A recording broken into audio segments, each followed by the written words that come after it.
सभी का स्वागत है आपके अपने परिवार कंपटीशन पेज पर, जहां पर आज हम लेक्चर 3 लेकर के आए हैं, वो भी हिस्ट्री का। हिस्ट्री का ऑलरेडी 2 क्लासेस हो चुकी हैं, जिसमें आपको कंटेंट अच्छा देखने को मिला है। और ये कंटेंट जो है आपका, ये क्लास दर क्लास इसका ग्राफ जो है उठता ही जाएगा। आज हम लोग क्या करने वाले, आज हम लोग वैदिक सभ्यता और 16 महाजनपदों का एक पूरा एकदम हम अच्छे से पढ़ने वाले हैं, जिसको आप पढ़ लेंगे। और ये कोशिश करेंगे कि कम समय में पढ़ें, है ना, कम समय में पढ़ें और अच्छा पढ़ें, ये कोशिश रहेगी। क्योंकि अभी आपके एग्ज़ाम की डेट भी नहीं आई है, बट ये मान के चलिए 2 महीने के बाद आपकी, 2 नहीं, करीब करीब आपके पेपर होगा जून में। ये जून जुलाई में पेपर आपका जाएगा, तो तब तक नहीं, इसको और जल्दी हम ख़त्म कर देंगे। बहुत जल्दी से जल्दी मैं बैच को ख़त्म करने की कोशिश करूँगा। उसके बाद रिवीजन रिवीजन रिवीजन चलेगा, सीरीज़ आएंगी, रैपिड रिवीजन चलेगा, शॉर्ट वीडियोस आएंगी। तो पूरा पूरा पूरा पूरा पूरा सॉल्यूशन आपके इसका है। तो चलो शुरू करते हैं।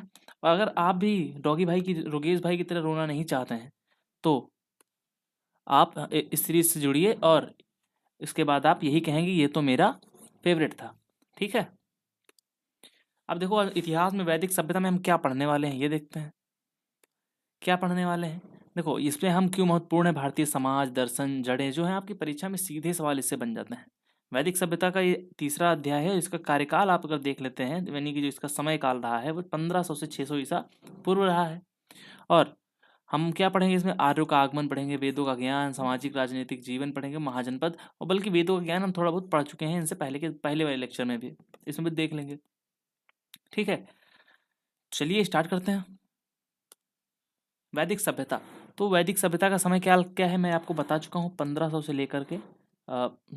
लेकर के 600 ईसा पूर्व तक आपका वैदिक समय काल आता है। वैदिक से अर्थ क्या है, वैदिक एक क्या है, एक प्राचीन सभ्यता है। मतलब सिंधु घाटी की सभ्यता के जस्ट बाद में आपकी वैदिक सभ्यता आई थी।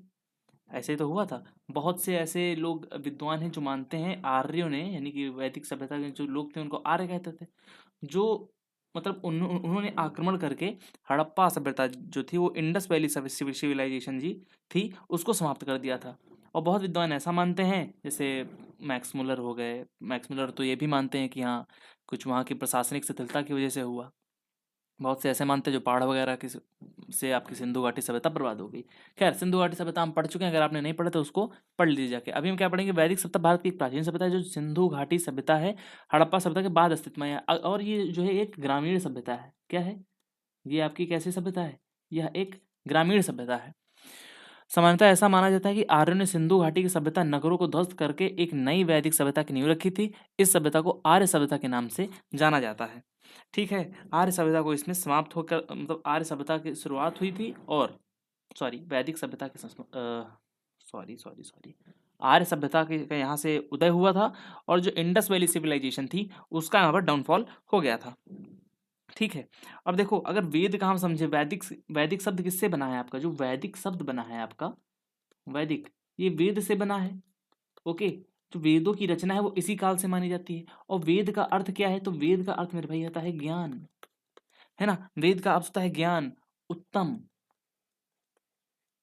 उत्तम, और मतलब उत्कृष्ट, कुलीन, जो भी आप कहते हैं, इसका पर्यायवाची जो जो आप लगा लेते हैं। सभ्यता का स्वरूप क्या है, यह एक ग्रामीण सभ्यता थी। इस सभ्यता का पूरा ज्ञान वेदों से, इसलिए इसे वैदिक सभ्यता कहा जाता है। क्या है, महत्वपूर्ण शब्दों के अर्थ है, सब वैदिक यह शब्द वेद से बना है, जिसका अर्थ होता है ज्ञान। आर्य सभ्यता, इस सभ्यता के निर्माता आर्य थे। आर्य मूलतः भाषाई समूह का शब्द है, जिसका संस्कृत में अर्थ होता है श्रेष्ठ, उत्तम, अभिजात, कुलीन एवं उत्कृष्ट। ठीक है। अब बात करते हैं, एक महत्वपूर्ण तथ्य है, वर्ष 1853 में प्रोफेसर मैक्स मुलर ने पहले आर्य शब्द का प्रयोग एक श्रेष्ठ जाति के लिए किया था। कब किया था, यहाँ पे 1853 मेंशन है।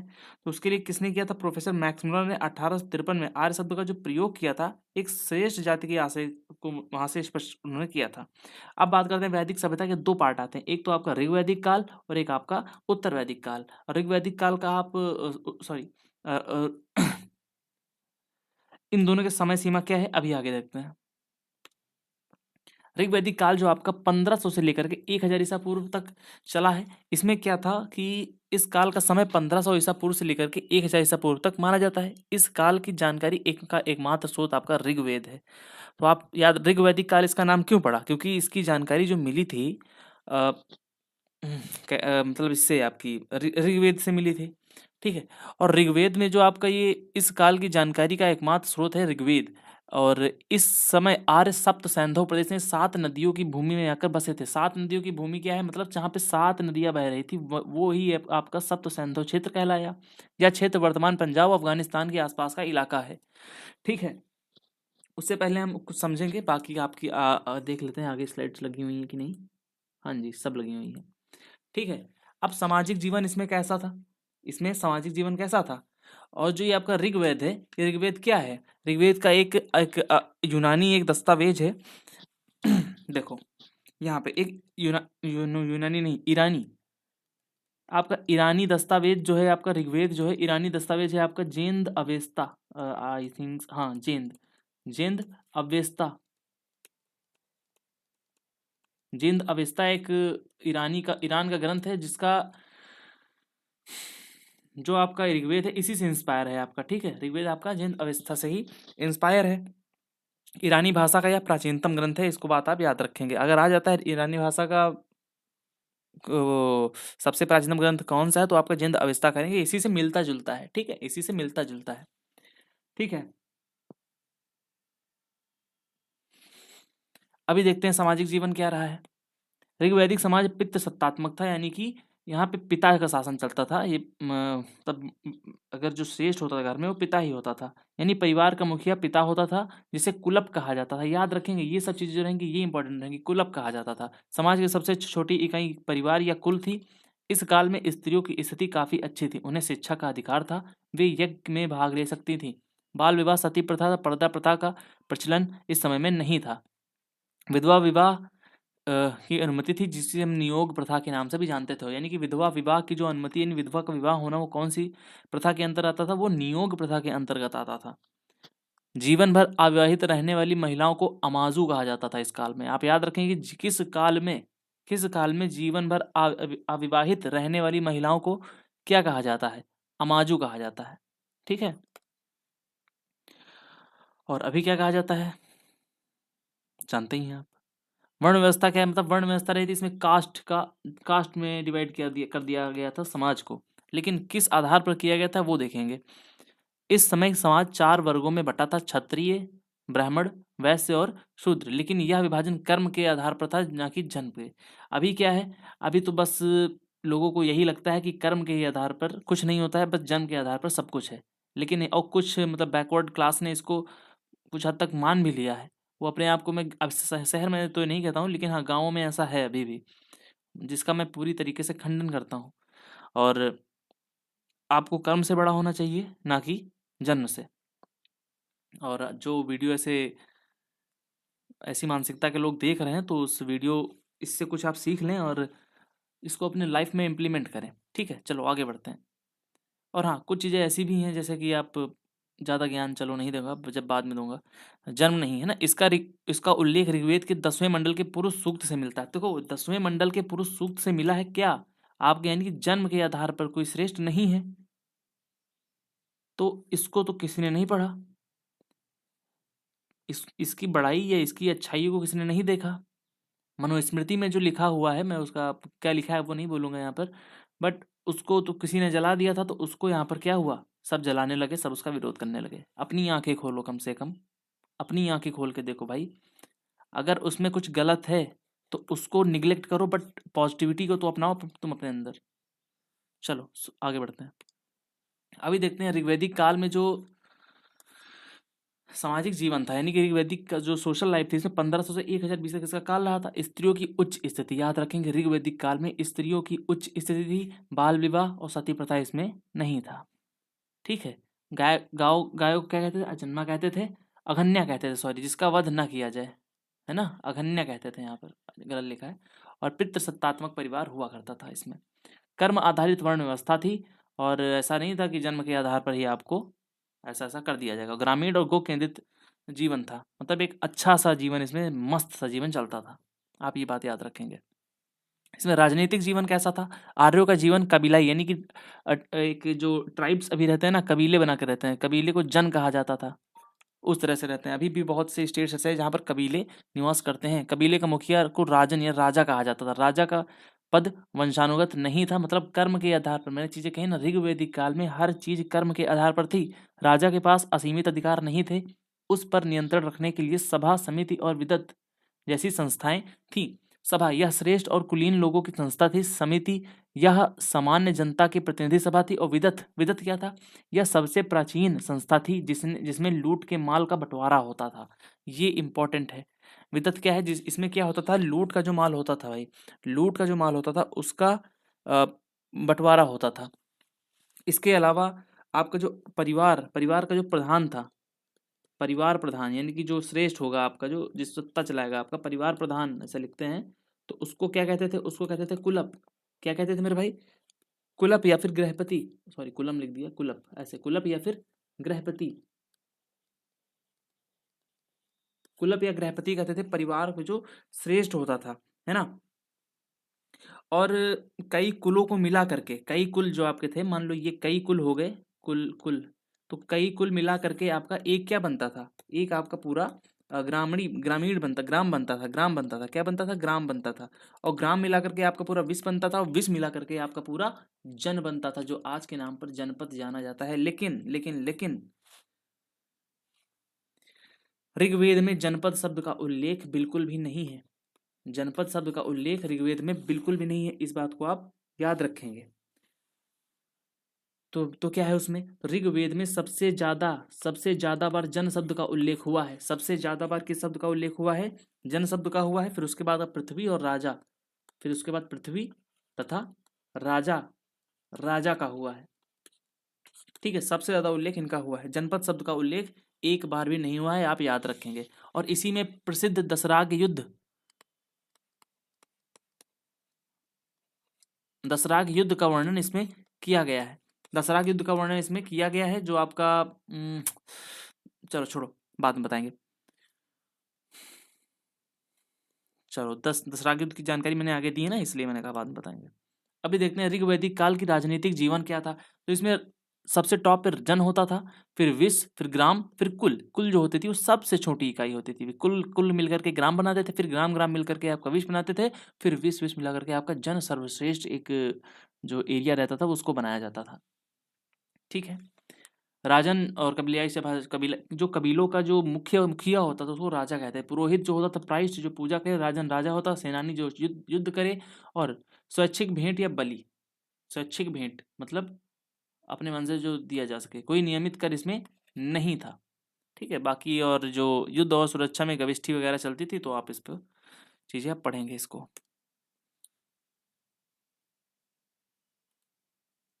आर्थिक जीवन कैसा था? तो आर्थिक जीवन में हम नजर रखेंगे, ऋग्वैदिक आर्यों का मुख्य व्यवसाय पशुपालन था। इसका इनका दूसरा सॉरी कृषि इनका दूसरा गौण व्यवसाय था। गौण मतलब जो, मतलब ऐसे ही मुख्य एक होता है मुख्य, होता है गौण, जो अनइम्पोर्टेंट, इसको समझ लीजिए आप, है ना। तो उस दूसरा व्यवसाय इनका था। गाय इनकी सबसे महत्वपूर्ण संपत्ति थी। गाय को अघन्या ना मारे जाने योग्य कहा गया था इसमें। अधिकांश युद्ध गायों की चोरी या गायों के लिए ही लड़े जाते थे। युद्ध के लिए गविष्ठी शब्द का प्रयोग होता था। याद रखेंगे, सबसे ज्यादा युद्ध किसके लिए लड़े गए हैं? तो गायों की चोरी के लिए। ठीक है ना। ओके। अब आता है जिसका अर्थ है गायों की खोज। गविष्ठी का अर्थ क्या है? गायों की खोज है। इनका प्रिय पशु घोड़ा था, जो रथ खींचने और युद्ध के काम आता था। व्यापार वस्तु विनिमय प्रणाली पर आधारित था। चीजों की अदला बदली से व्यापार होते थे। आर्यों को लोहे का ज्ञान नहीं था, वे तांबे से परिचित थे, जिसे अयस कहते थे। अयस क्या कहते थे? अयस कहते थे। और ये बात याद रखेंगे, ऋग्वेद के चौथे मंडल में, ऋग्वेद के फोर्थ मंडल में, फोर्थ मंडल में किसका उल्लेख है? कृषि, कृषि का उल्लेख दिया गया है। कृषि का उल्लेख आपका ऋग्वेद के चौथे मंडल में दिया गया है। ठीक है। और इससे संबंधित कई मतलब शब्द इसमें, जैसे उर्वरा हो गया आपका, उर्वरा शब्द का उल्लेख आपका ऋग्वेद के चौथे मंडल में देखने को मिल जाएगा। उर्दर हो गया, उर्दर हो गया। उर्दर का शाब्दिक अर्थ क्या होता है? मापक, मापने वाला। क्या मापने वाला? मापन करने वाला, मापन करने वाला। क्या मापन करने वाला? अनाज मापन करने वाला। क्या मापन करने वाला मेरे भाई? अनाज मापन करने वाला, है ना। तो इसी तरह आपका जौ को क्या कहते थे इसमें? यहाँ पर जौ को क्या कहते थे? जौ को कहते थे यव, जौ को कहते थे यव। चलो आगे बढ़ते हैं इसमें, इतनी ही जानकारी काफी है।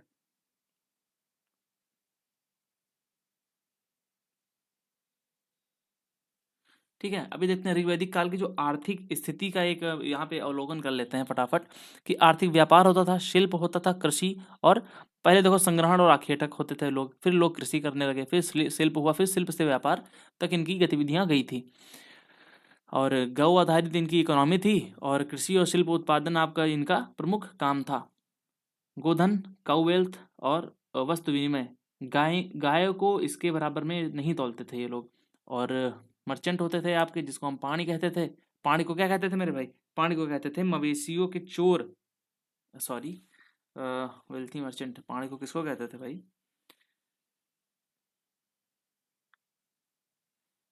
पानी, यहाँ पे पानी मतलब यहाँ पर मवेशी होगा, जानवर, जानवर समझ हो जाएगा ना, मतलब जानवर। पानी का मतलब हो जाएगा वेल्थी मर्चेंट, यहाँ पर पानी गलत लिखा हुआ है शायद।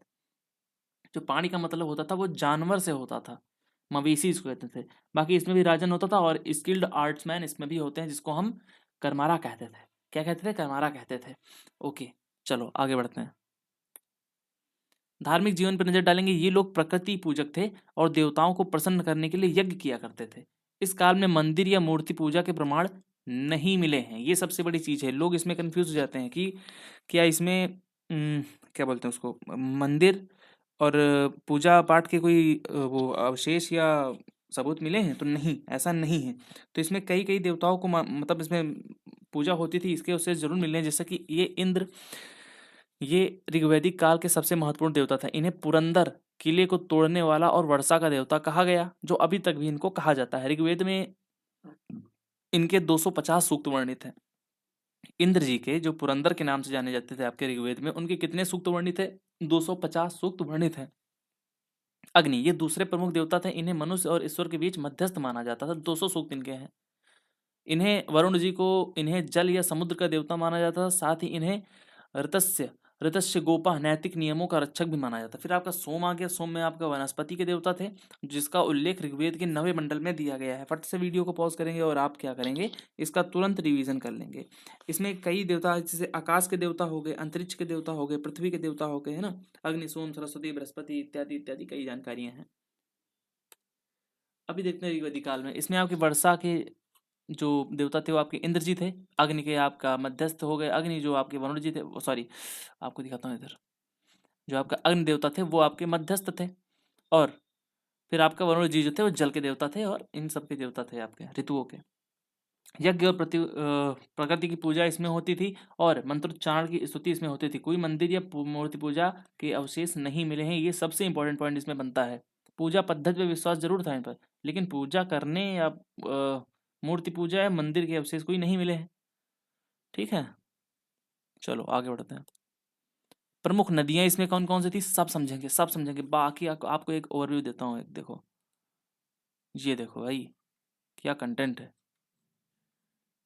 पढ़ने के बाद आप कहोगे, क्या कहोगे कि हाँ एक कंटेंट मिला था। सिंधु इस काल की सबसे महत्वपूर्ण व्यापारिक नदी थी, मतलब सिंधु नदी से ही व्यापार को आवागमन हुआ करता था इनका। ठीक है, और दसराग युद्ध क्या था वो भी समझेंगे। सरस्वती यह सबसे पवित्र नदी मानी जाती है, इसे नदीतमा, नदियों में सर्वश्रेष्ठ कहा गया है। गंगा का उल्लेख ऋग्वेद में केवल एक बार तथा यमुना का उल्लेख 3 बार किया गया। सबसे इंपॉर्टेंट लाइन है। और एक लाइन, एक एक एक फैक्ट में भूल गया बताने को यहाँ पर।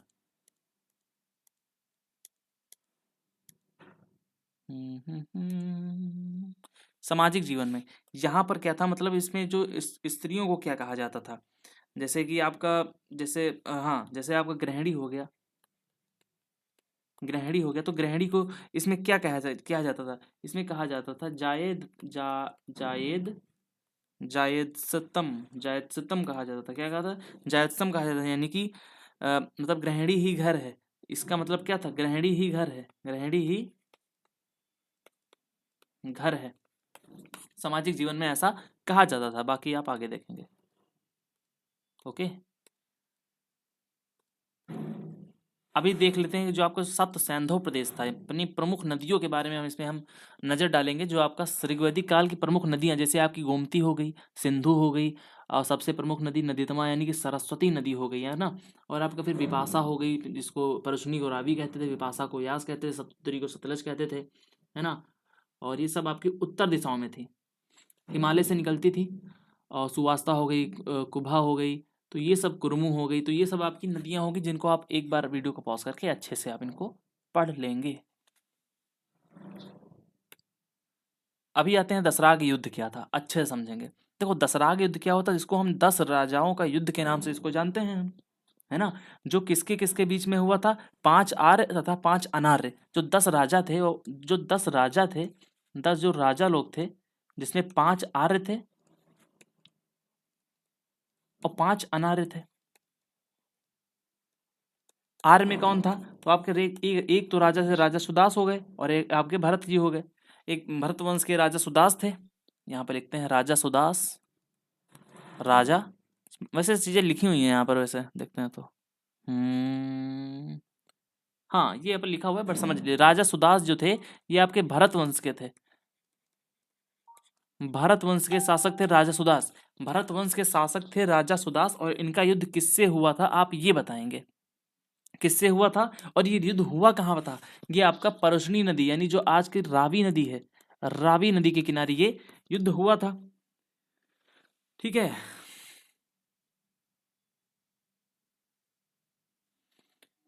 और इसमें क्या बताने वाला है, अब बाकी इसको पढ़ते हैं।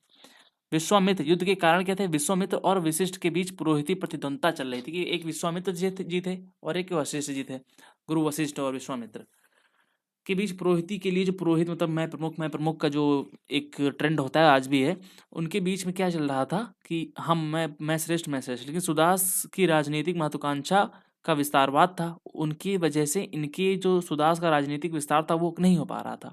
तो क्या हुआ, फिर संघर्ष, फिर क्या हुआ इधर देखेंगे।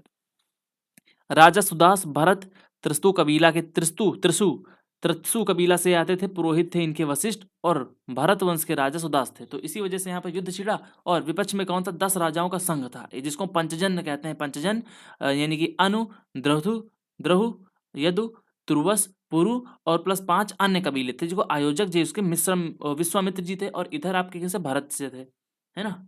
इधर इधर आपका विश्वामित्र जी थे, यानी कि अपोजिट में थे वो। स्थान कहा था, स्थान परशुनी नदी रावी नदी पे ये तट पर, वशिष्ठ जी सुदास के पक्ष से थे, और आपका जो विश्वामित्र जी सॉरी जो विश्वामित्र जी थे वो आपके अपोनेंट थे। ठीक है, विश्वामित्र सुदास द्वारा हटाए जाने पर विपक्षी संघ बना लिया था, और जब इनको हटा दिया गया तो इनकी भावनाओं को ठेस पहुंची, जिससे इन्होंने क्या किया, दसराग युद्ध का, 10 राजाओं का युद्ध ऋग्वैदिक काल की एक प्रमुख घटना को अंजाम दे दिया, जिसका स्रोत ऋग्वेद का 7वां मंडल बन जाता है ना। ऐतिहासिक परिणाम क्या रहा, सुदास की निर्णायक जीत हुई इसमें, भरत कबीले की सर्वोच्चता स्थापित हुई, इसी आधार पर देश का नाम भारत पड़ा, आर्यों की पूर्व के विस्तार इसमें हुआ। अभी समझ लेते हैं आर्यों के मूल निवास क्या रहे, और प्रमुख प्रमुख जो आपके विद्वान रहे, विद्वानों के अनुसार वे कहाँ से आए थे, उसका एक बार हम यहाँ पर समझ लेते हैं।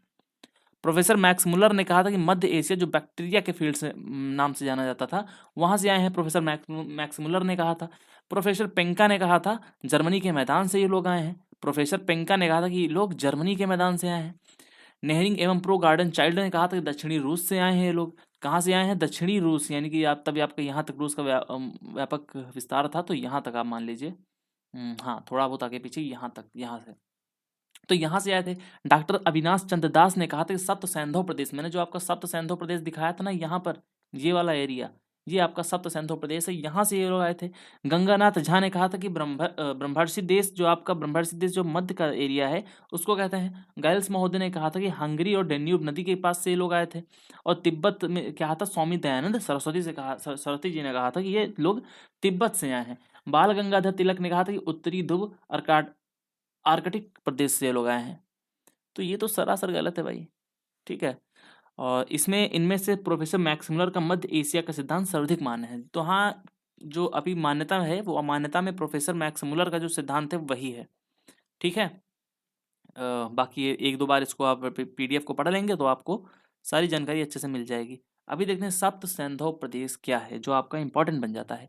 सिंधु, सिंधु नदी का पुराना नाम इंडस था, वितास्ता का झेलम, अस्किनी का चिनाब या चिनाब, परशुनी का रावी, और विपाशा का व्यास, और शतुद्री का सतलज, गोमती का गोमल, और सदानीरा को गंडक के नाम से हम लोग जानते थे, अभी भी जानते हैं। सप्त सैंधव का अर्थ 7 नदियों का प्रदेश है, जो ऋग्वेद में वर्णित आर्यों के प्रारंभिक निवास स्थान तक माना जाता है। ठीक है, इन सब चीज़ों पे ज़्यादा टाइम नहीं देंगे, नाम ही याद करने हैं बस। अब देखते हैं ऋग्वैदिक काल का एक पूरा रिवीजन देख लेते हैं। तो देखो, ऋग्वेद के जो आपका ऋग्वैदिक काल है, ये ऋग्वेद के 10वें मंडल में वर्णित सप्त सैंधव प्रदेश पर पूरा आधारित है। इसका परिचय इसका परिचय एवं काल क्या है? तो ये संस्कृति ग्रामीण एवं कबीलाई आधारित थी। आर्यों के आगमन पर इसको बनाया गया था। आधार इसका क्या है? ऋग्वेद संहिता पर ये इसका आधार इसका लिया गया है। और इसका जो समय काल था वो 1500 से 1000 ईसा पूर्व है। राजनीतिक संरचना क्या है? इकाई कुल, ग्राम, विश्व, जन। जन जो होता था कबीला होता था, सबसे बड़ी इकाई होती थी। और याद रखेंगे, जनपद, जो आपका जनपद है, जनपद, जनपद का उल्लेख ऋग्वेद में एक बार नहीं किया है। गंगा नदी का उल्लेख एक बार किया है तथा यमुना, यमुना नदी का उल्लेख आपका 3 बार किया गया है।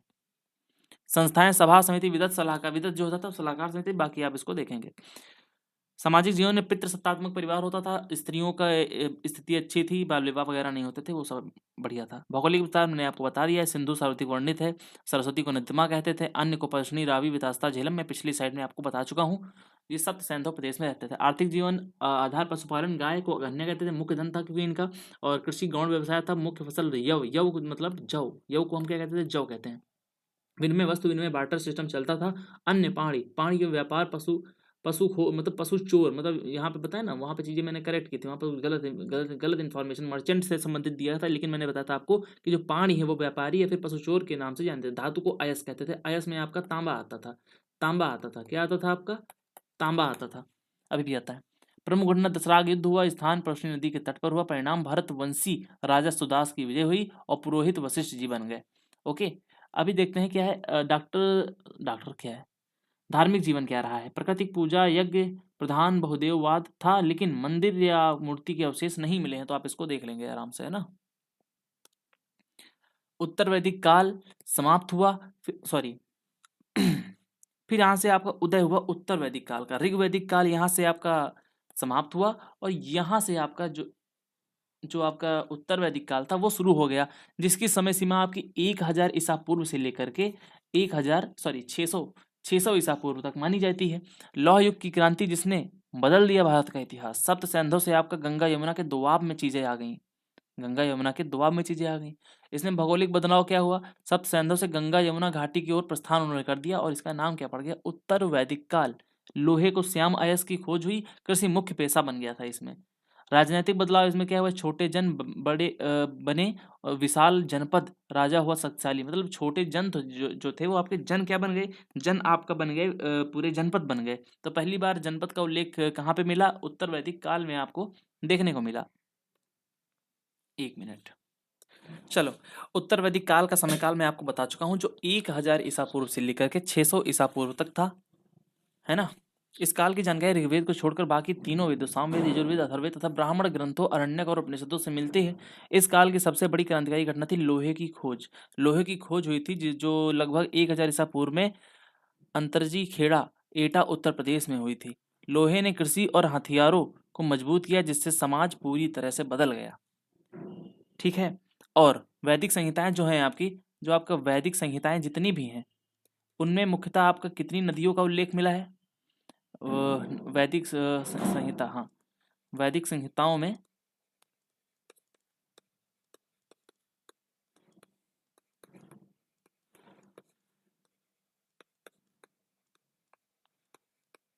टोटल कितनी, मतलब जितनी भी वैदिक संहिताएं उनमें टोटल 31 नदियों का आपका उल्लेख मिलता है। उसमें अकेले ऋग्वेद में आपके 25 नदियों का वर्णन मिला है आपका। ठीक है, 25 नदियों का वर्णन मिला है जिसमें आपका ऋग्वेद के 10वें मंडल के नदी सूक्त में, 10वें मंडल के नदी सूक्त में आपका, ऋग्वेद के 10वें मंडल के नदी सूक्त में आपका करीब करीब 21 नदियों का उल्लेख मिला है। 21 नदियों का उल्लेख मिला है, जिसमें प्रथम नदी जिसमें आपकी क्या थी? प्रथम नदी आपकी गंगा थी। प्रथम नदी आपकी गंगा तथा अंतिम नदी आपकी कौन सी थी? तो अंतिम नदी आपकी थी, आई थिंक गोमती थी, जी हाँ, जिसको हम गोमल के नाम से जानते थे।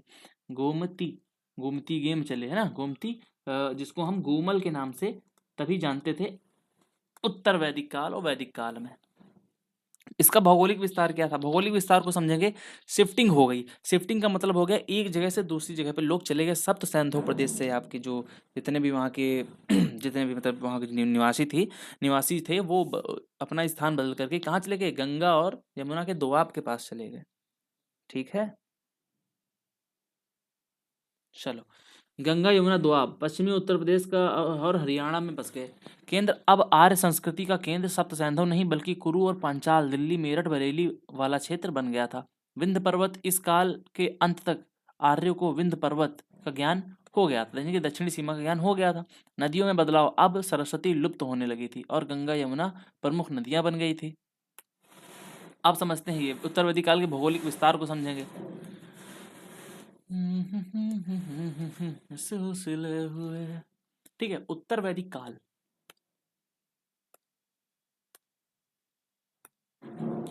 सप्त सैंधव प्रदेश आपका ये था जो मैं अच्छे से आपको बता चुका हूँ। फिर यहाँ से इन्होंने क्या किया, ये रथ पे बैठ के सब निकल लिए और गंगा यमुना दोआब आ गए, यानी कि गंगा जो आपका ये एरिया जा रहा है और जो आपका यमुना जो प्रयागराज वाला एरिया है, यहाँ पर आकर के ये लोग बस गए, जिससे जिसको उत्तर प्रदेश। हम लोग कहाँ गए हैं? हम लोग उत्तर वैदिक काल के हैं। आए कहाँ से थे हम लोग? सप्त सैंधव प्रदेश से आए हुए थे, ऋग्वेदिक काल से, है ना। अब केंद्र का स्थानांतरण हुआ सप्त सैंधव से गंगा घाटी की ओर में आपका उत्तर वैदिक काल में। कृषि का प्रसार, जंगलों की सफाई, लोहे का प्रयोग, नई सीमा यानी कि विंध्य पर्वत और पूर्वी समुद्र का ज्ञान हो गया था इनको। ये पंचाल का क्षेत्र है, ये हिमालय है, ये विदेह है, ये कोसल है। बाकी अभी सब पढ़ेंगे, कुरु पंच सब जितने भी महाजनपद है सभी सभी को पढ़ेंगे हम, है ना। अभी इधर राजनीतिक स्थिति क्या थी? जन से जनपद, छोटे छोटे कबीले मिलकर अब बड़े बड़े राज्य बन गए जिन्हें जनपद कहा गया। जैसे पुरु प्लस भरत, कुरु बन गया, ये एक जनपद था, कुरु जनपद बन गया, है ना। कुरु क्या है आपका बताएंगे आप? मेरठ का मेरठ का एरिया जो है आपका। और राजा की शक्ति, राजा अब बहुत शक्तिशाली हो गया। अब वह केवल कबीले का मुखिया नहीं बल्कि क्षेत्र का स्वामी बन गया। वंशानुगत पद, राजा का पद अब पूरी तरह वंशानुगत हो गया, पिता के बाद बेटा ही राजा बनेगा, बल्कि ऐसा ऋग्वेदिक काल में नहीं था। संस्थाओं का पतन हुआ, सभा और समिति की शक्ति कम हो गई, विदत पूरी तरीके से समाप्त हो गई। तो अगर क्वेश्चन आ जाता है कि विदत पूरी तरीके से समाप्त किस काल में हुई, तो उत्तर वैदिक काल में हुई। आप बता रहे होंगे। यज्ञ और उपाधियां, अपनी ताकत दिखाने के लिए राजा बड़े बड़े यज्ञ करने लगे। अश्वमेघ यज्ञ, घोड़ा छोड़कर साम्राज्य विस्तार के लिए। और राजस्वीय यज्ञ क्या था? राजा के राज्याभिषेक समय माना जाता था कि इससे दैवीय शक्तियां मिलती हैं। वाजपेयी यज्ञ क्या था? शक्ति प्रदर्शन के लिए रथ दौड़ाते थे इसमें।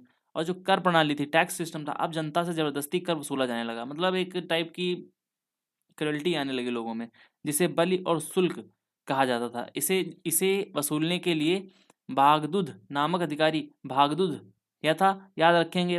उत्तर वैदिक काल में कर को वसूलने के लिए कौन सा अधिकारी नियुक्त किया जाता था? यानी कि भागदुध, भागदुध आपका नामक अधिकारी नियुक्त किया जाता था। ठीक है, राजनीतिक स्थिति को आप उम्मीद करते हैं आप समझ गए होंगे। हम्म।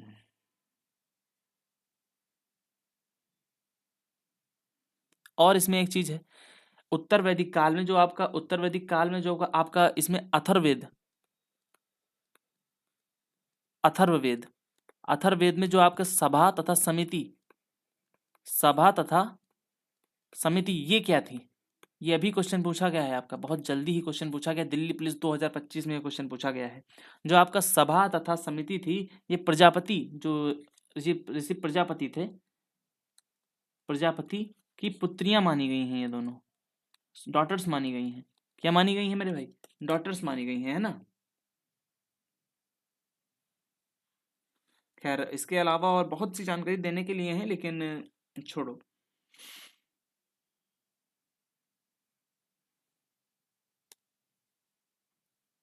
और यहाँ पे एक और जानकारी है, जैसे आपका जो ये यज्ञ होता था, राजस्व यज्ञ होता था, इसमें क्या होता था? सोमरस पिया जाता था। अब सोमरस क्या होता है इसकी रिसर्च आप करेंगे।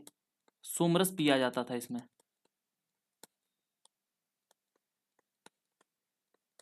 इसमें क्या होता था? सोमरस पिया जाता था। ओके, हाँ, चलो अभी आगे देखेंगे। छोटा जन कबीला, राजा सीमित शक्तियों वाला राजन था ऋग्वैदिक काल में, लेकिन यहाँ से इसकी शक्तियां बढ़ गई और ये आपका सुप्रीम हो गया। राजा की शक्ति में वृद्धि हो गई, सभा समिति का पतन हो गया। जो आपका सभा और समिति किसकी पुत्रियां थी? आपकी प्रजापति, प्रजा पति की। ठीक है, कर प्रणाली व प्रशासन, बलि स्वैच्छिक भेंट, अब अनिवार्य कर टैक्स बन गया था। तब तो स्वैच्छिक था कि आपका जितना मन हो आप दो, लेकिन यहाँ पे क्या था कि अनिवार्य देना ही देना है, बाकी आप इसमें। रत्नीज उच्च अधिकारी वर्ग का उदय होता। रत्नीज क्या थे, मतलब यहाँ पे देखो, अब यहाँ पे आ ही गया तो बता ही देता हूँ। रत्नी मतलब 12 रत्नीज अगर हो जाते थे, 12 रत्नीज आ जाते तो उनको क्या कहा जाता, उनको वीर कहा जाता था, उनको वीर कहा जाता था। ठीक है। सामाजिक स्थिति क्या थी, वर्ण व्यवस्था ऋग्वैदिक काल में वर्ण व्यवस्था कर्म आधारित थी, लेकिन उत्तर वैदिक काल में यह जन्म आधारित हो गई। अब ब्राह्मण का बेटा ब्राह्मण और शूद्र का बेटा शूद्र ही कहलाएगा। 4 वर्ण थे जिसमें आपका ब्राह्मण, क्षत्रिय, वैश्य, शूद्र स्पष्ट रूप से बांटे गए थे। गोत्र व्यवस्था, पहली बार गोत्र शब्द का प्रयोग इसी काल में हुआ था। गोत्र का अर्थ होता है वह स्थान जहाँ पूरे कुल की गायें बांधी जाती थी। एक ही गोत्र में विवाह करना प्रतिबंधित हो गया था, है ना। स्त्रियों की स्थिति में गिरावट आ गई। महिलाओं को अब सभा और समिति में जाने से रोक दिया गया। उपनयन संस्कार यानी कि शिक्षा की शुरुआत को बंद कर दिया गया, जिसको हम शिक्षा की शुरुआत में, शिक्षा की शुरुआत जैसे होती थी उसको हम क्या कहते थे, उसको हम कहते थे उपनयन संस्कार। ऐत्रेय ब्राह्मण ग्रंथ में पुत्री को दुखों का कारण बताया गया। देखो ये ऐत्रेय ब्राह्मण, एक अपनी विश्लिष्ट में ये किताब को ऐड करो अभी तुरंत। ऐत्रेय ब्राह्मण आपको पढ़नी है, ठीक है।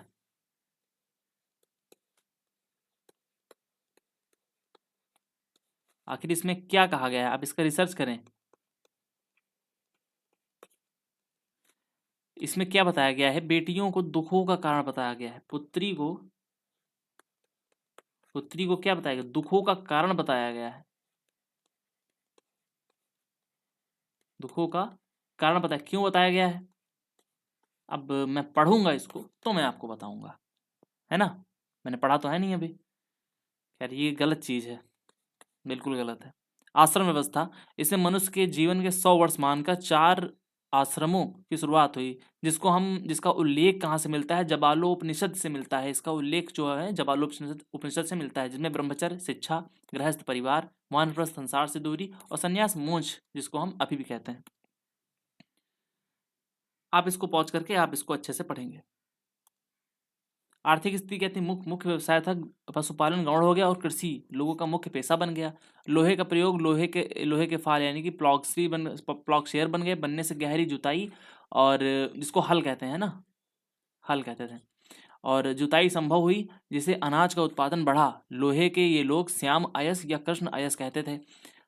फसलें, मुख्य फसल गेहूं, गोधूम, और जिसको गेहूं कहते थे गोधूम कहते थे, और चावल को व्रीहि कहते थे। ऋग्वैदिक काल में जौ थी, इसमें ऋग्वैदिक काल में जो आपका प्रमुख फसल क्या थी, उसमें आपका जौ थी। मृदभांड यानी कि मिट्टी के बर्तन, चित्रित धूसर मृदभांड यानी कि PGW पेंटेड ग्रे वेयर, इसको हम कहते थे। नगरों का आरंभ हुआ, उत्पादन बढ़ने पर व्यापार बढ़ा, व्यापार बढ़ने से आपके नगरों का आरंभ हुआ, जिससे हस्तिनापुर और कौशाम्बी जैसे प्रारंभिक नगर बनने की शुरुआत हो गई थी, है ना। और चलो और कुछ यहाँ पे तुमको बेसिक जानकारी देता हूँ, जैसे मुझको पिछले ही देनी थी। जैसे ऐत्रेय ब्राह्मण जो है उसमें वर्णित जो शासन व्यवस्था है वो क्या है, जिसमें यहाँ पे लिखता हूँ ऐत्रेय ब्राह्मण। ऐत्रेय ब्राह्मण में की शासन व्यवस्था, उसमें शासन व्यवस्था, ऐत्रेय ब्राह्मण जो शासन व्यवस्था थी उसमें जो प्रमुख क्षेत्र हुआ करता है, लाइक पूर्व में शासन क्या था, साम्राज्य का था। पूर्व में शासन आपका साम्राज्य का था, है ना। और इसका मुख्य मुखिया कौन होता था, सम्राट होता था। साम्राज्य से आप सम्राट का लगा पाएंगे। और फिर आपका जो उसमें पश्चिम में था, पश्चिम, पूरब पश्चिम, फिर आपका उत्तर है यहाँ पर, और फिर आपका दक्षिण है। तो यहाँ पर आपका स्वराज्य आ गया, स्वराज्य आ गया। स्वराज्य का जो मुखिया होता था वो स्वराट होता था। क्या होता था, स्वराट होता था। ठीक है, फिर वैराज्य आ गया, उत्तर में आपका वैराज्य आ गया, उत्तर में आपका वैराज्य आ गया, जिसका मुखिया विराट होता था, इसका मुखिया आपका विराट होता था। फिर आपका दक्षिण आया, दक्षिण में भोज्य, दक्षिण का जो शासक था, मतलब शासन था, वो भोज्य कहलाता था, भोज कहलाता, और इसका जो प्रमुख था उसे हम भोज के नाम से जानते हैं। ठीक है, एक आपका बचता है आपका मध्य देश यानी कि मिड वाला। तो मध्य देश यानी कि मध्य हो गए, मध्य के क्षेत्र में क्या कहते हैं, राज्य कहते थे इसको। इसको क्या कहते थे, इसको कहते थे राज्य, जिसको हम राजा कहते थे। अभी स्पष्ट हुआ, सम्राट, स्वराज, स्वराट, विराट, भोज और राजा, राजा में क्या अंतर है। ठीक है, ठीक है। चलो अभी आगे बढ़ते हैं। उत्तर वैदिक काल की जो आर्थिक स्थिति उसको यहाँ पर अच्छे से वर्णित किया गया है। आप इसको वीडियो पॉज करके अच्छे से पढ़ेंगे। धार्मिक स्थिति क्या थी, देवताओं का में बदलाव हुआ। ऋग्वैदिक देवता इंद्र और अग्नि का महत्व कम हो गया और नए प्रमुख देवता अब प्रजापति सजन के देवता यानी कि ब्रह्मा जी जो थे उन्हीं की पुत्रियां थी। अगर आपके क्वेश्चन में आता है कि समिति और जो आपकी सभा थी किसकी पुत्री थी और उसमें प्रजापति नहीं हो ब्रह्मा है, तो आप ब्रह्मा जी लगा सकते हैं। विष्णु जी जो बन गए पालनकर्ता के रूप में उभरे। रुद्र यानी कि शिव जी पशुओं के देवता और विनाशक के रूप में उभरे, जिसे पशुपतिनाथ के नाम से भी हम जानते हैं, जिन्हें पशुपति नाथ के नाम से भी हम जानते हैं। यज्ञ और कर्मकांड बहुत जटिल हो गया। यज्ञों में खूब धन खर्चा होने लगा और पशु बलि की प्रथा बहुत बढ़ गई। इसी के विरोध में बाद में जैन और बौद्ध धर्म आए। भैया जब किसी चीज़ की अति करोगे तो सिंपल सी बात है, शाखाएं तो बदलनी ही बदलनी है। जब किसी नदी को आगे मार्ग नहीं मिलेगा तो वो डेल्टा बनाएगा ना, वो अपनी नदियों को चेंज करेगा, अपनी दिशाओं को क्या करेगा भाई, चेंज करेगा।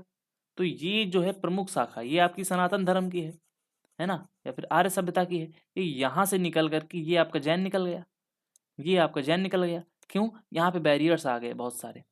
जैन निकल गया, बौद्ध निकल गया, और इसी तरह मुस्लिम भी निकले होंगे, इसी तरह आपके मुस्लिम्स भी निकलेंगे, और फिर इसमें भी आके सिया सुन्नी और दुनियादारी, इसमें भी आपके हीनयान महायान ये सब यहाँ पे निकल गए। ठीक है। दर्शन का उदय इस काल के अंत में उपनिषदों की रचना हुई, जिन्हें कर्मकांडों की निंदा की गई और ज्ञान पर जोर दिया गया था। ठीक है, तो दर्शन का उदय आप समझेंगे इसको। उत्तर वैदिक काल आप इसको अच्छे से पढ़ेंगे। जटिल खर्चीले यज्ञ, प्रजापति सर्वोच्च देवता थे, जिसकी वजह से कहीं ना कहीं विभाजन हो गया, प्रमुख देवताओं में परिवर्तन हो गया। इंद्र व अग्नि का महत्व घट गया, प्रजापति सज्जन के देवता सर्वोच्च बने, विष्णु पालक व रुद्र शिव विनाशक का उदय हुआ। ठीक है। पशु बलि एनिमल सेक्रीफाइस की प्रधानता बढ़ी और ब्राह्मणों पुरोहितों का महत्व में दक्षिणा बढ़ गई। यहाँ पर तो इनकी चांदी चांदी हो गई। सत्यमेव जयते आपका मुंडको उपनिषद से लिया गया है। गायत्री मंत्र या ऋग्वेद के तीसरे मंडल से लिया गया है, जिसको सवितु सूर्य देवता को समर्पित किया गया है। सबसे प्राचीन और नया वेद कौन सा? ऋग्वेद सबसे पुराना है, अथर्ववेद सबसे नया है। और प्रमुख दर्शन कौन कौन से? अब देखो, सांख्य दर्शन किसने लिखा है? सबसे प्राचीन दर्शन है सांख्य दर्शन को कपिल मुनि ने लिखा है।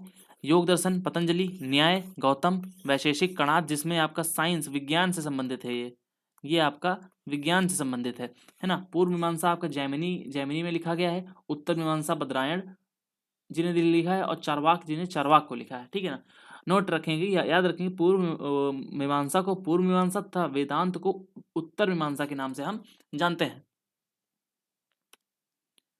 और आज के टास्क आपके ये रहेंगे, आपको इतना तो पढ़ना ही पढ़ना है, बाकी रिवीजन तो पूरा करना है। उसके अलावा आपको इतना खुद से रिसर्च करनी है, खुद से पढ़ना है। तो ये आपका एक HW रहेगा। ठीक है, तो हमारी वीडियो क्या यहीं समाप्त होती है? जी नहीं, यही नहीं, अभी और सुनिए। क्या सुनिए? देखो, अभी हम 16 महाजनपद इसी वीडियो में कवर कर लेंगे। ठीक है, छोटा सा टॉपिक है, इसके लिए अलग से वीडियो बनाना कोई वो ठीक बात नहीं है। चलो, बाकी यहाँ पे आप देखो, बाकी आगे यहाँ पर मेन यहाँ पर लगा हुआ है। देखो, ये एरिया आपका कुरु का था, ये सूरसेन, ये मत्स्य, ये अवंती, ये चेदी, ये वत्स, ये अश्मक, काशी, मगध, और आपका ये अंग और वज्ज, मल्ल, पांचाल, कंबोज और गांधार। गांधार अभी आपका अफगानिस्तान में है। अभी देखते हैं सबकी राजधानियाँ क्या है। तो काशी की राजधानी वाराणसी है, कोसल की श्रावस्ती है, अंग की चंपा है, मगध की राजगृह और गिरिवज्र है। याद रखेंगे, मगध की राजगृह और गिरिवज्र है।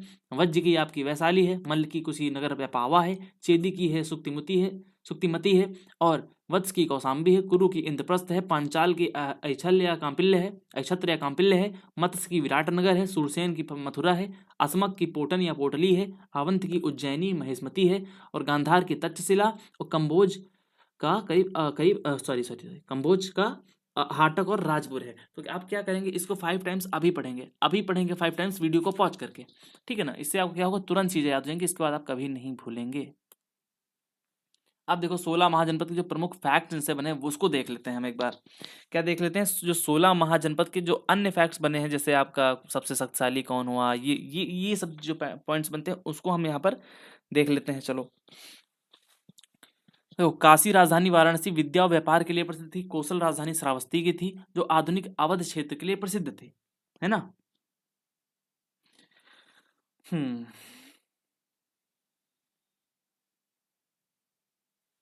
आगे देखें, पंचाल। पंचाल कुरु में आपका राजधानी इंद्रप्रस्थ, आधुनिक दिल्ली मेरठ को कुछ क्षेत्र को कुरु कहते हैं। पंचाल में आपका राजधानियां और अहिच्छत्र यानी कि उत्तरी व कांपिल्य दक्षिणी है। पंचाल की अगर उत्तरी राजधानी की बात करें तो अहिच्छत्र है, और दक्षिणी की बात करें तो कंपिल्य है। सूरसेन की राजधानी मथुरा है, भगवान कृष्ण से संबंधित है। वत्स आपकी राजधानी कौशाम्बी प्रयागराज के समीप है। और चेदी जो है आपकी राजधानी सुक्तिमती है, बुंदेलखंड क्षेत्र में स्थित है। आपकी चेदी राजधानी जो है बुंदेलखंड, जो उत्तर प्रदेश में आता है ना अभी, वो आपका एरिया है। मत्स्य आ गया विराटनगर, जयपुर अलवर के क्षेत्र को विराटनगर या फिर मत्स्य क्षेत्र कहते हैं। मगध सबसे शक्तिशाली आपका था, ये बहुत ही इंपॉर्टेंट बनता है। राजधानी इसकी राजगृह गिरिवज थी। अंग राजधानी चंपा व्यापारिक नगर था, और आधुनिक क्षेत्र इसका भागलपुर बिहार है इस समय। वज्र है राजधानी वैशाली। विश्व का प्रथम गणतंत्र जो बना था वो आपका वज्र था, याद रखेंगे, ये मोस्ट इंपॉर्टेंट बन जाता है। मल्ल की राजधानी कुशीनगर और पावा थी, गणतंत्रात्मक राज्य था ये। आवंती राजधानियां उज्जैनी उत्तरी थी व माहिष्मती दक्षिणी थी। गांधार राजधानी तक्षशिला शिक्षा व व्यापार का एक महान केंद्र था। हम्म फिर कंबोज आया आपका। कंबोज में राजधानी हाटक हुई, राजपुर हुई। श्रेष्ठ घोड़ों के लिए प्रसिद्ध है। कंबोज किसके लिए प्रसिद्ध था? आपका घोड़ों के लिए प्रसिद्ध था। असमा की राजधानी पोटन पोटली दक्षिण भारत का एकमात्र महाजनपद, आपका याद रखेंगे, ये भी आपका इंपॉर्टेंट बनता है कि दक्षिण भारत का एकमात्र जो आपका महाजनपद था वो कौन सा था, तो आपका वो अस्मक हो जाएगा। अब आप ये बताएंगे कि इन 16 महाजनपदों का जो क्या बोलते हैं, इनका उल्लेख कहाँ मिलता है? तो इसका उल्लेख मिलता है अंगुत्तर निकाय, बौद्ध ग्रंथ है एक, वो अंगुत्तर निकाय है। कौन सा है? अंगुत्तर निकाय। अंगुत्तर निकाय काय अंगुत्तर निकाय है। अंगुत्तर निकाय के भगवती सूत्र है। अंगुत्तर निकाय में एक भगवती सूत्र है। भगवती सूत्र में 16 महाजनपद का उल्लेख मिलता है। ठीक है, ओके। और एक महावस्तु है, लेकिन जो एक तो देखो, एक तो अंगुत्तर निकाय है और एक आपका महावस्तु है। महावस्तु में भी 16 महाजनपद का उल्लेख मिलता है, लेकिन जो अगर मुख्य है आपका ये अंगुत्तर निकाय है। अगर आ जाता है तो आप महावस्तु के साथ जा सकते हैं, ऑप्शन से महावस्तु। महावस्तु, ओके। चलो अभी आगे बढ़ते हैं। बुद्ध काल के अब 10 प्रमुख गणतंत्र पढ़ लेते हैं। इस एक शाक्य था, शाक्य की राजधानी कपिलवस्तु थी। गौतम बुद्ध इसी गण के थे, है ना, शाक्य वंश के थे ना वो। और लिच्छवी थे, राजधानी वैशाली। वज्जी संघ का सबसे शक्तिशाली गण था आपका लिच्छवी। विदेह राजधानी मिथिला, विशेष प्राचीनतम गणों में से एक था। मल्ल कुशीनारा, और आपका इसकी राजधानी कुशीनारा थी। विशेष बौद्ध जी का परिनिर्वाण स्थल जो है कुशीनगर में है। और उसी को अभी हम पहले मल्ल कहते थे, अभी के नाम से कुशीनारा या फिर कुशीनगर के नाम से जानते हैं। क्या जानते हैं? कुशीनगर के नाम से जानते हैं। मल्ल यानी कि पावा, राजधानी पावा विशेष महावीर स्वामी का निर्वाण स्थल है। और कोलीय राजधानी रामग्राम, विशेष शाक्यों के पड़ोसी व संबंधी हैं। यह मौर्य है, क्या मौर्याज के हैं, इनकी राजधानी है पिपतलवीन। पिपतलवीन ये गलत लिखा हुआ है, पिपतलवीन है ना। तो विशेष है, चंद्रगुप्त मौर्य के पूर्वज माने जाते हैं ये। और क्षेत्र है अलकप, विशेष क्या है? वेठद्वीप के निकट स्थित है आपका।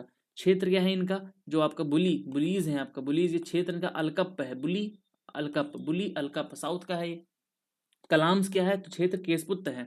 विशेष प्रसिद्ध आचार्य अलार कलाम यहीं के थे। अलार कलाम जी कहाँ के थे? कलाम क्षेत्र के थे। और इसकी जो राजधानी थी क्षेत्र की, वो आपकी केसपुत्त थी। ठीक है ना, मतलब राजधानी नहीं, कलाम का जो एरिया था, कलाम जो आपकी गणतंत्र था, वो आपका कहाँ से आया था? वो आपका आया था केसपुत से आया था। ठीक है। 10वां आपका भग आ गया। भग की राजधानी सुनसुमारगिरी थी। वत्स महाजनपद के अधीन ही आता था। भग किसके आता था? वत्स के अधीन आता था। ठीक है। बाकी ये नीचे के लाइन आप पढ़ेंगे इसको अच्छे से। स्रोत क्या है? बौद्ध साहित्य मुख्य दीघ निकाय या अंगुत्तर निकाय में वर्णित है। आपका व्यवस्था क्या है? राजतंत्र का समांतर कुलीन तंत्रीय व्यवस्था, जहां निर्णय सभा या संथागार में होते थे। सभा को क्या कहते थे? इसमें हम संथागार कहते थे। ठीक है। अभी देखते हैं कपिल वस्तु और वैशाली। देखो, कपिल वस्तु से वैशाली के बीच में कौन सी नदी बहती थी? गंडक नदी बहती थी। आप इसको याद रखेंगे। वैशाली आपका कौन सा एरिया है, कपिल वस्तु कौन सा एरिया है, मैं पीछे बता चुका हूँ आपको। इसको आप अच्छे से देखेंगे और आपको अच्छे से चीजें समझ में आ जाएंगी। मगध साम्राज्य का उत्कर्ष हुआ यहीं से। आपका ये आपका बिहार का एरिया जो आपका पाटलिपुत्र है, यहाँ से ये राजगृह के यहाँ बन गया। और ये आधुनिक बिहार पटना गया जो आपका है, यही आपका एक मगध साम्राज्य हो गया। धीरे धीरे यहाँ से आपका मगध साम्राज्य का उदय हुआ। जो राजगृह की राजधानी राजगृह की राजधानी पाटलिपुत्र थी। उत्कर्ष के प्रमुख कारण थे भौगोलिक सुरक्षा, उपजाऊ भूमि, लोहे की खदानें और सैन्य शक्ति। फिर प्रमुख राजवंश, पहले हर्यक वंश आया, फिर सुनाग वंश आया और नंद वंश आया। इसको हम क्या पढ़ेंगे अब, इसको अगली वीडियो में हम इन तीनों राजवंशों को कंप्लीट कर देंगे अच्छे से, है ना। फिर मगध साम्राज्य का आप ये एक आपका भौगोलिक विस्तार दिया गया है। आरंभिक विस्तार इसका हुआ, अंग कौशल वत्स का विलय हुआ। फिर आपका उत्तर भारत का विशाल एक छत्र साम्राज्य इसमें आ गया, जिसको हम चरमोत्कर्ष कहते हैं। फिर इस सामरिक महत्व यानी कि स्ट्रेटजिक जो आया, गंगा सोन संगम पर नियंत्रण से व्यापार व सैन्य बढ़त मिल गई थी, ठीक है।